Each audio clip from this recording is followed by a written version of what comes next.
Следната програма е овозможена од пријателите и партнерите на Джойс Мајер службите.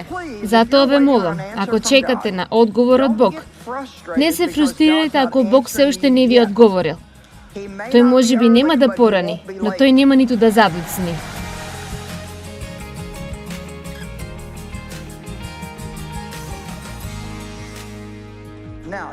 Сега, божествено водство е Божја волја за неговите деца. Исаја 42:16. Јас ќе ги водам слепите на начин што тие не го знаат. Ќе ги водам по патеки што не ги знаат. Ќе претворам темнината во светлина пред нив и нерамните места во прави. Тие работи јас ќе ги направам за нив и јас нема да ги напуштам оставени или изгубени. Некој треба да го прими ова слово во попладне.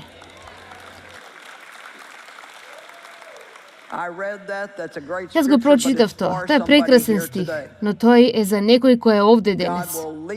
Бог ќе те води. Ти можеби се чувствуваш како слеп токму сега, не знаеки каде одиш, но Бог вели: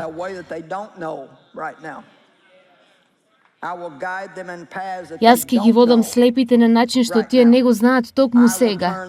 Јас ќе ги водам нив по патеки што не ги знаат токму сега. Ќе претворам темнината во светлина пред нив и нерамните места во прави, за да можете да одите по нив. Тие работи јас ќе ги направам за нив и јас нема да ги напуштам оставени или загубени. Ајде, Бог нема да ве остави.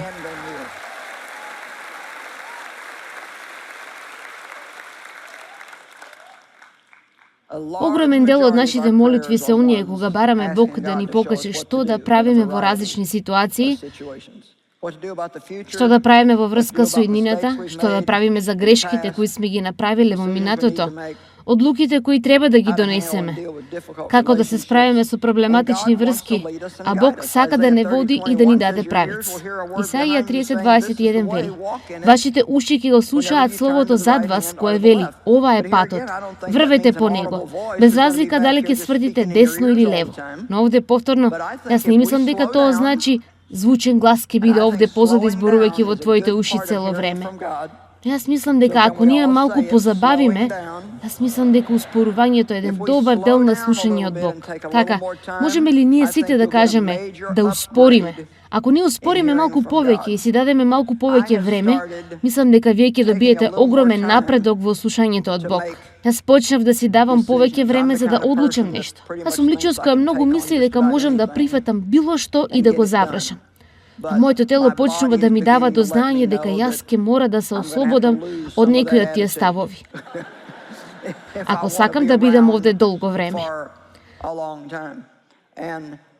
Една друга личност во службата ми го рече ова на мене пред многу време и тоа ми беше од помош. Јас зборував со нејзе за тоа како знае на што да каже да, а на што не. Бидејќи ти добиваш повеќе можности од тоа што можеш да прифатиш. И можеби не си во полновременна служба како мене, но ти се справуваш постојано со истите работи.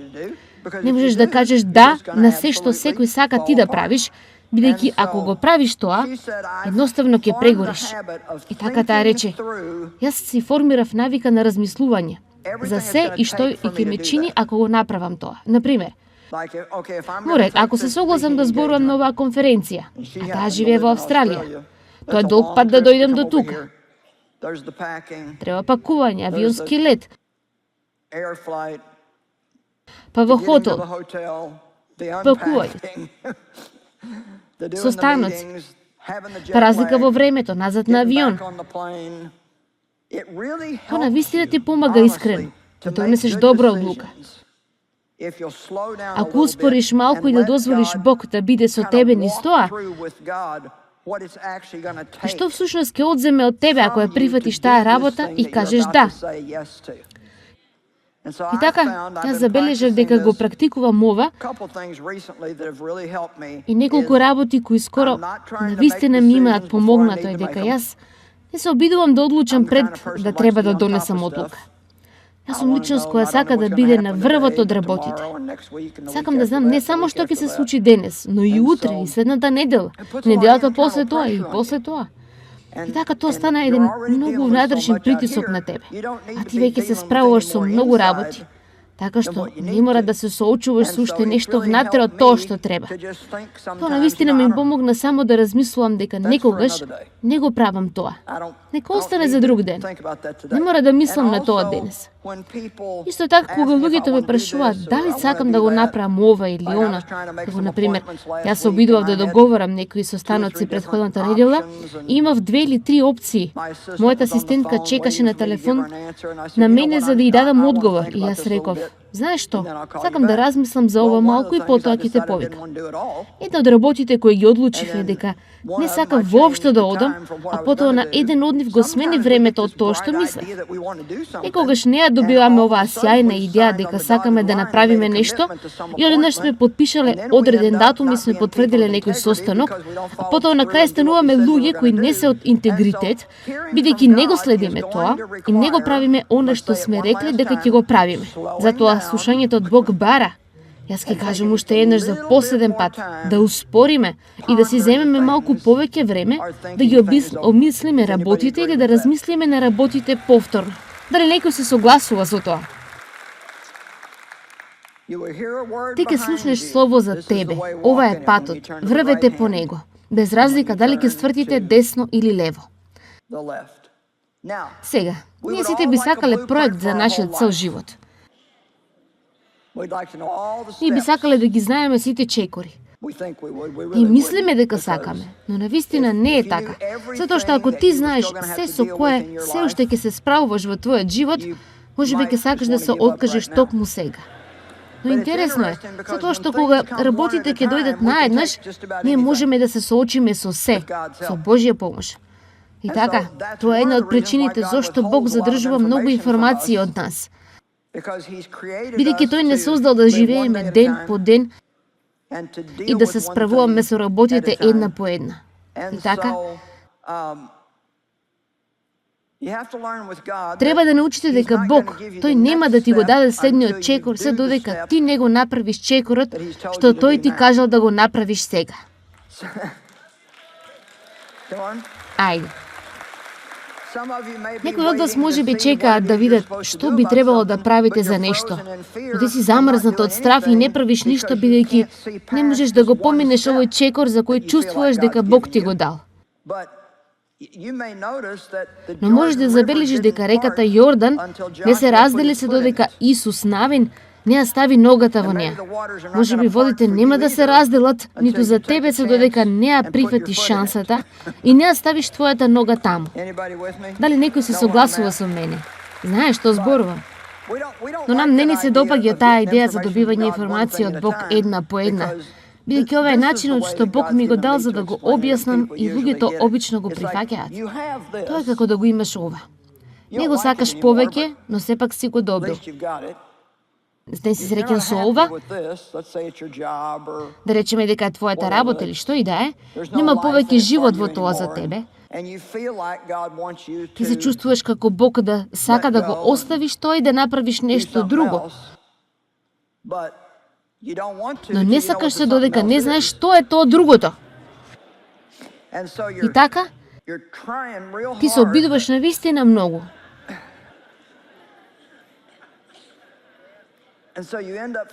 И завршуваш чувствувајќи се збунет и растргнат затоа што Бог секогаш ќе ја чува новата работа далеку од тебе, се додека ти не се ослободиш од старата и покажеш дека имаш доверба во него. Нема време денес, но јас можам да ви кажам толку многу случки за нашата служба и страшните работи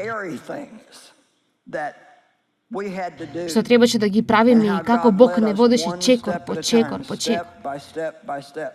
Ќе ви дадам еден пример кога ја почнавме нашата служба. Тоа беше во подрумот на нашиот дом и имавме можеби 8 до 10 вработени пред конечно да сватиме дека треба да излеземе од нашата куќа. И така, рентавме едно големо место за канцеларии и се чувствувавме како што ќе правиме со сето ова место? Тоа за нас изгледаше како цел свет. Многу брзо ние го употребивме целото тоа место, а потоа рентавме се што можевме околу. Во тој комплекс и знаевме дека иде време за да купиме зграда. да изградиме зграда, да купиме некоја земја, нешто. Така ние скоро ќе купевме црква која се затвараше. Бевме близко за да ги подпишеме документите и Дејв еден ден рече: "Знаеш што? Јас немам мир за ова." Само тоа. Тоа беше само една работа. Немам мир за ова. И така јас реков: "Во ред, тогаш да не го правиме тоа."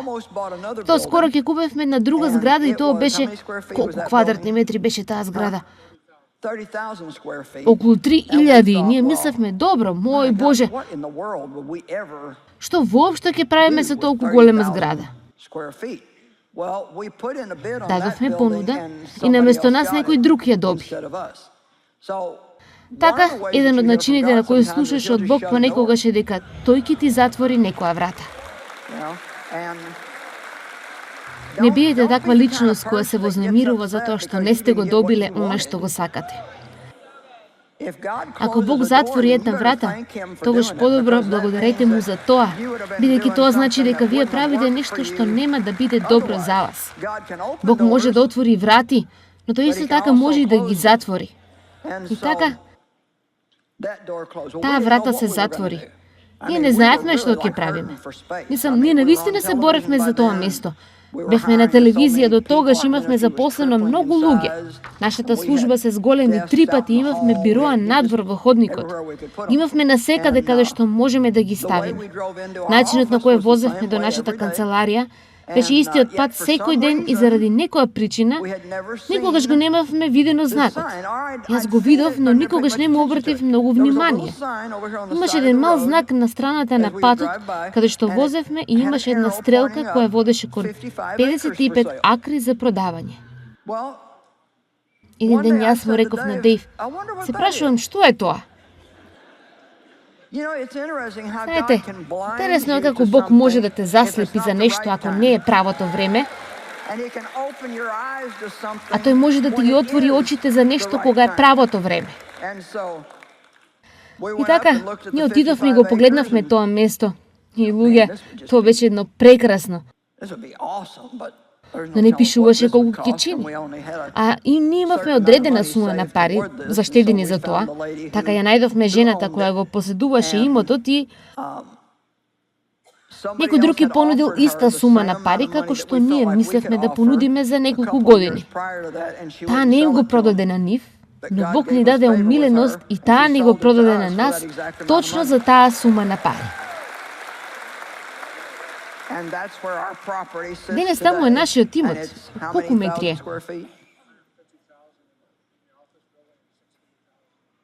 Околу 14.000 квадратни метри за канцеларии и 6.000 за центар за дистрибуција. Така тие претходни квадратни метри не ни траја многу долго. Видите, Бог ја затвори таа врата бидејќи тој знаеше повеќе од нас за тоа што ќе се случи во иднината. Ако ние ја купивме таа црква или зградата, ќе бевме во неволја. Така, Бог го сокри тој имот од нас, иако ние минувавме покрај него секој ден. Не го видовме. Тој го криеше од нас се додека не беше правото време за нас да го видиме.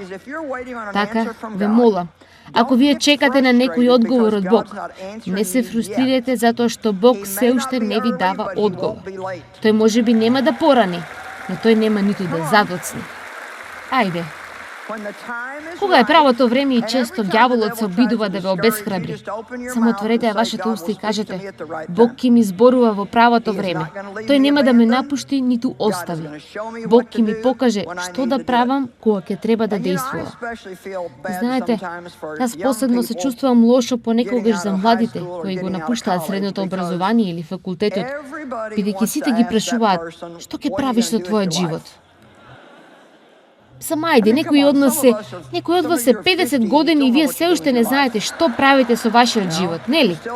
Вие се уште се обидувате да откриете, а ние ги гнјавиме тие 18 годишни или 21-22 годишни млади. Што ќе правиш со твојот? Не можете ли да си замислите дека им е доста со обидувањето да одговорат на тоа прашање? Предпоставувам дека е во ред да се праша, но ако тие речат се уште не знам, тогаш не ги замарете со тоа. Знаете на кого му е грижа? Можеби ќе ги поминете првите 10 години работејќи нешто што нема никаква врска со она што на крајот ќе го работите. Но вие ќе добиете искуство на секое место каде што сте, кое на крајот ќе биде употребено некаде по патот на вашиот живот.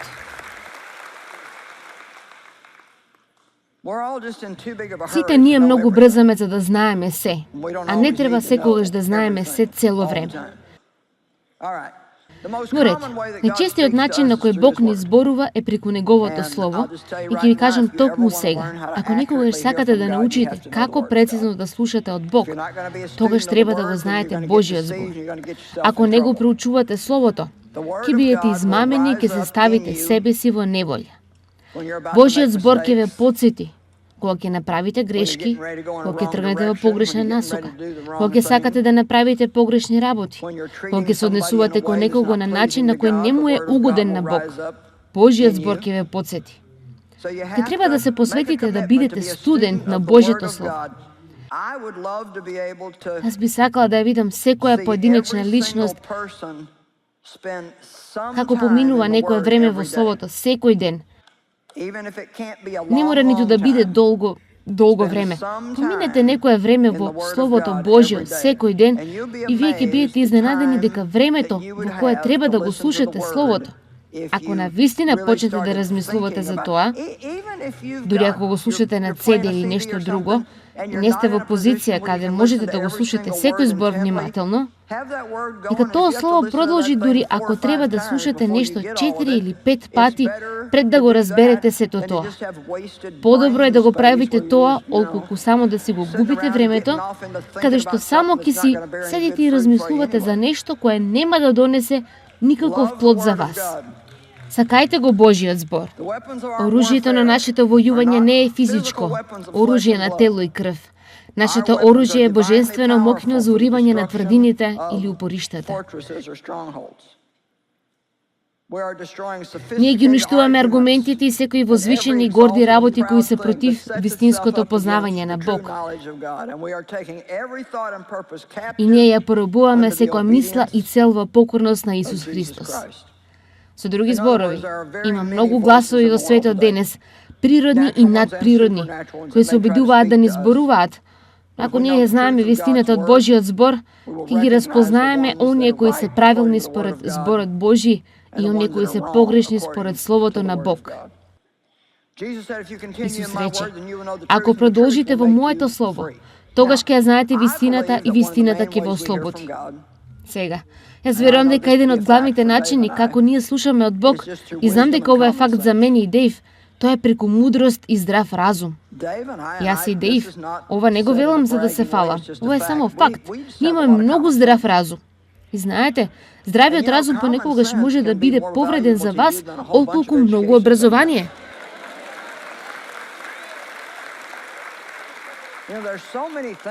Знаете, има толку многу работи кои ние не треба да ги слушнеме од Бог. Треба само здрав разум. Не треба да потрошите повеќе пари што заработувате. Не треба да купувате нов автомобил, кога навистина не можете да си дозволите да платите и тоа само ќе стави притисок на вас.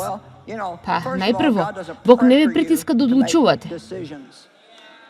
Амин. Кога некој ќе почне да ве притиска да одлучите, можете да кажете токму сега, ова не е од Бог. Ве молам, дадете си повеќе време. Ако купувате нешто посебно, нешто што е скапо, преспите со тоа. Тргнете се од местото на накитот. Тргнете се од сејајните салони каде сите автомобили се полирани и изгледат најпрекрасни што некогаш сте ги виделе. Имајте на ум како ќе изгледа откако ќе биде полн со отпадоци од Макдоналдс, чаши од кафе, кал на автомобилот, неколку гребаници на вратите од луѓе кои ги трескаат нивните врати во вашите. А потоа запрашајте се, дали јас ќе бидам спремен да плаќам $700 на месец за 7 години за да го поседувам автомобилот? Амин. Ајде, малку здрав разум овде. Друг начин на кој Бог може да ни зборува многу јасно е преку нашите минати грешки. Да ви кажам нешто. Може би вие сте направиле некои грешки во животот, но направете си услуга на себе си и имајте некоја придобивка од нив, отколку само да си седите чувствувајќи се виновни од нив. Изреки 3:11. Синко мој, не го отфрлај или не го земај лесно дисциплинирањето од Господ. Учи од своите грешки и искушенија кои доаѓаат од неговото поправање преку дисциплина. Нели е добро тоа? Учи од твоите грешки. Една работа сигурна за правењето грешки, ако вие не научите ништо друго, сте научиле да не го правите тоа повторно. Затоа понекогаш е мудро, ако не знаете што да правите со вашиот живот или нешто друго, обидете се со неколку работи. Затоа што ако нешто не делува, барем знаете дека тоа не е правилното нешто. Знаете ли што треба да правиме ние? Ние треба да го надминеме тој ненормален страф од правење грешки. Не може само да размислуваме дека можеби сме грешка или дека мора да кажеме на некого дека сме грешка. Знаете, ние одиме наоколу кажувајќи на луѓето: "Ох, Бог го рече ова и она." А потоа кога ќе стане очигледно дека Бог не го рекол тоа, бидејќи не делува, тогаш ние правиме друга грешка, обидувајќи се да го покриеме тоа со некое друго оправдание. Не знам зошто не можеме само да отидеме назад кај личности и да кажеме: "Знаеш што, јас мислев дека од Бог, но не било." Секој минува низ тоа. А ние би биле подобри ако бидеме искрени еден со друг за работи како тие. Ние учиме многу од искуствата од животот. Бог ни зборува преку нашите собствени мисли и ми се допаѓа тоа. Сега, тоа не значи дека секоја мисла која ја имам е од Бог. Тоа повеќе се едни од оние помазани мисли, нешто што едноставно се вклопува. Се чувствуваш добро во врска со тоа. Чувствуваш дека е правилно. Изреки 16:3 вели: "Предај ги своите дела на Господа, посвети и довери ги нив целосно на Него. Тој ќе направи твоите мисли да станат согласни со Неговата волја и твоите планови ќе се исполнат и ќе успеат." Колку добро е тоа. Прекош јас се надевам, вие гледате дека многу од ова е вистинско. Не е само нешто магливо на некој надприроден облак. Тоа беше Бог. Некогаш Бог ќе ти зборува преку познат глас. Кога Бог го повика Самуил, Самуил мислеше дека тоа беше Илии кој го викаше.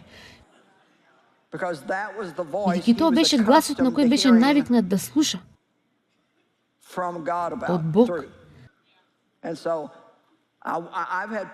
Некои луѓе ми велат: "Јас требаше да го направам тоа и тоа, и го слушав твојот глас во умот како ми зборува." Гледате, кога слушате некого многу, го слушате вашиот пастор. Еден од начините на кој Бог ви ни дава насока е дека тој може да донесе нешто од вашето сеќавање. Што тие личности ви го рекле некогаш и тоа ве подсетува дека таа работа ќе ве заштити да не паднете во неволја. Така не бидете изненадени ако чувствувате дека Бог ви зборува преку познат глас на кој сте навикнати. Сега, Бог исто така може да ни зборува и преку нашите желби. Не секоја желба која ја имаме е добра желба. Ако посакувате калоричен сладолед секоја вечер, тоа веројатно не е добра работа. Ако посакувате нечиј сопрак, тоа не е добра работа. Амин. Ако посакувате да не си го одржите зборот, тоа дефинитивно не е добра работа. Јас открив дека понекогаш, ако само продолжам да правам нешто, често пати во начинот како Бог ме води, тој понекогаш само става нешто во мене да сакам да го правам. И еве еден стих за тоа. Марко 11:24. Вистина ви велам, дека што и да посакате кога се молите, верувајте дека сте добиле и ќе ви биде. Псалм 37:4. Сета радост нека ти биде во Господа и тој ќе ти ги даде желбите и барањата на твоето срце. Потоа ми се допаѓа и ова во Филипјаните 2:13. Не е ваше, не со вашата сила, но Бог е тој кој ефективно прави во вас да сакате и да действувате. Тоа значи да зајакнувате, имате енергија и да креира во вас да копнеете да исполните вашата цел. Значи Бог става во нас копнеш за работи кои тој сака ние да ги правиме. Јас можам искрено да кажам дека од денот кога Бог ме повика да поучувам, јас имав желба која гори да го правам тоа. И тоа е еден од начините за кој знам дека сигурно е од Бог, затоа што јас не можам да се отргнам од тоа. Луѓето ми велат постојано, тоа сега во последните 10 години, дали некогаш планираш да се пензионираш? Јас велам, не. Што би правила самата? Мислам, не знам што би правила. Тоа се случува кога имате повик од Бог кој е различен од колку да отидете и да си најдете работа. Тоа не е нешто што вие јас морам да правам промени со тек на времето. Не можам веќе да правам нешто што порано го правам. Но јас немам желба да правам било што, освен да му го дадам на Бог она што остана од мојот живот. Јас верувам дека слушањето од Бог е многу поедноставно од тоа што ние мислиме. Понекогаш ако навистина верувате дека слушате од Бог, единствениот начин на кој навистина ќе откриете ако зачекорите. Јас секогаш го нарекувам тоа излези и пронајди. Сеќавам на еден голем Божји човек, некој го прашал како научил да слуша од Бог и тоа рекол со правење на многу грешки. И тоа е вистина. Понекогаш ти едноставно никогаш нема да сториш ништо ако секогаш се плашиш да сгрешиш.